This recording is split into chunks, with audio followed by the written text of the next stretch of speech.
rest in peace Doro Nemahure. Aiwa Doro Nemahure mwakandipedza homwe yangu kupedza kuti pepe du. Rest in peace Doro Nemahure. Aiwa Doro Nemahure mwakandipedza homwe yangu kupedza kuti pepe du. Iko zvinezvi ndiri kungochema ndaingoti ndikawana mare ndaimutsvaga kuti muri piko ndikangenda muwana pamuri ndotanga kutongoparadza mare ipapo ndichingofara nemwe bati nhasi uno handina chandinacho ndiri kungochema. Rest in peace Doro Nemahure. Aiwa Doro Nemahure mwakandipedza homwe yangu kupedza kuti pepe du.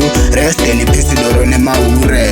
Aiwa Doro Nemahure mwakandipedza homwe yangu kupedza kuti pepe du. Iko zvinezvi handina chandinacho ndingori munhu ari kungofamba rombecha iro risina mare nekutoti mare ndaingoitambisa heka. Doro rakaipa rakanaka rinoda kuti uzongoritanga wavowa munhu wepamusoro munhu ane mare munhu anoonekwa semunhu.